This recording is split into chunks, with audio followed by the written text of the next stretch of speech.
जब एक 16 साल की दुल्हन ने अपने पति को युद्ध भूमि भेजने के लिए ऐसा बलिदान दिया जिसकी कल्पना करना भी असंभव है। यही बलिदान है जिसकी वजह से आज तक राजस्थान पुलिस की महिला बटालियन को हाड़ी रानी बटालियन कहा जाता है।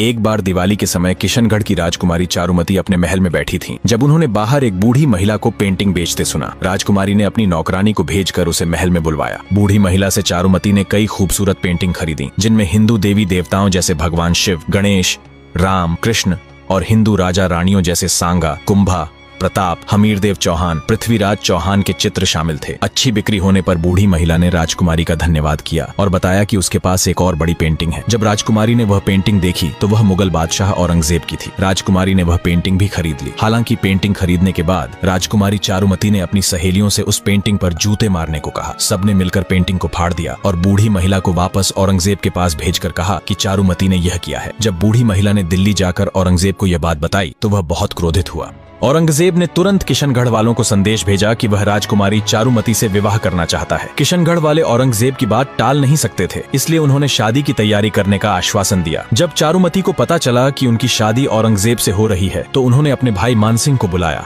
और इस पर आपत्ति जताई। मानसिंह ने समझाया कि औरंगजेब एक शक्तिशाली राजा है और अगर वे मना करेंगे तो वह हमला करेगा। राजकुमारी ने पूछा कि क्या वे हमले या मरने से डरते हैं। मानसिंह ने कहा कि वे मरने या लड़ाई से नहीं डरते। बात यह है कि जब औरंगजेब की सेना लड़ने आएगी तो साधारण जनता की लड़कियों को उठा ले जाएगी। राजा का पहला कर्तव्य जनता की रक्षा करना होता है। यदि इन लोगों की बहन बेटियों की रक्षा के लिए उनकी शादी करनी पड़ेगी तो वे करेंगे। राजकुमारी ने गुस्से में कहा कि यदि वे उनकी रक्षा नहीं कर सकते तो वह खुद कर लेंगी। भाई ने कहा कि वह कर ले। राजकुमारी चारुमती को लगा कि अपनी रक्षा कौन करेगा। तब उन्होंने मेवाड़ के राजा राज सिंह को एक पत्र भेजा जिसमें उन्होंने भगवान कृष्ण द्वारा रुक्मणी के हरण की तरह अपना हरण करने और उनसे विवाह करने का निवेदन किया। राज सिंह को ऐसे संदेश अक्सर मिलते रहते थे। उन्होंने चारुमती की फोटो देखकर शादी के लिए हाँ कर दी। राज सिंह ने औरंगजेब को संदेश भेजा कि वह चारुमती से शादी न करे क्योंकि राज सिंह खुद उनसे विवाह करेंगे। राज सिंह पहले भी रूपनगर की राजकुमारी चंचल कुमारी से औरंगजेब से पहले शादी करके आ चुके थे। औरंगजेब इससे और भी क्रोधित हुआ और उसने राज सिंह को युद्ध के लिए चुनौती दी, यह कहते हुए कि जो जीतेगा वही चारुमती से शादी करेगा। शादी का दिन करीब आने पर राज सिंह ने अपने मंत्रियों को इकट्ठा किया और उन्हें बताया कि उन्हें औरंगजेब की सेना को रोकना होगा जब तक उनके फेरे पूरे न हो जाएं। मंत्रियों ने कहा कि उन्हें चिंता करने की आवश्यकता नहीं है, वे अजमेर में ही औरंगजेब की सेना को रोक देंगे। मेवाड़ की सेना का सेनापति हमेशा सलुम्बर का सामंत होता था और उस समय यह रतन सिंह चुंडावत थे। रतन सिंह चुंडावत को अजमेर जाकर औरंगजेब की सेना से लड़ने का आदेश मिला। संयोग से उसी दिन उनकी अपनी शादी हुई थी बूंदी की हाड़ी रानी सलह कंवर से। रतन सिंह अपनी शादी छोड़कर युद्ध पर जाने में हिचकिचा रहे थे। उनकी युवा पत्नी हाड़ी रानी, जो मात्र 15 से 16 वर्ष की थी, ने उन्हें कर्तव्य का महत्व समझाया। उन्होंने कहा कि मेवाड़ के हरावल यानी सेना का अग्रिम भाग का अधिकार हमेशा सलुम्बर के सामंत का होता है और यदि रतन सिंह युद्ध पर नहीं गए तो यह अधिकार उनसे छीन लिया जाएगा और उनकी आने वाली पीढ़ियों को शर्मिंदा होना पड़ेगा। रानी की बातों से सहमत होकर रतन सिंह अगले दिन युद्ध के लिए तैयार हुए। जब वे अपनी सेना के साथ जा रहे थे और रानी के महल के पास से गुजरे तो उन्हें रानी की याद आई। उन्होंने अपने एक सैनिक को रानी से कोई निशानी लाने को कहा ताकि युद्ध के मैदान में उन्हें याद आए तो समय बिता सकें। जब सैनिक ने रानी को यह बात बताई तो रानी ने सोचा कि जो व्यक्ति जाने में हिचकिचा रहा है वह युद्ध में कैसे लड़ेगा। उन्हें लगा कि अगर वह अपने पति के कर्तव्य में बाधा बन रही है तो उनके जीवन का कोई अर्थ नहीं है। देश की रक्षा के लिए उन्होंने एक अविश्वसनीय बलिदान दिया। उन्होंने अपना सिर काटकर सैनिक को दे दिया। चुंडावत मांगी सेनानी, सर काट दे दियो सतरानी।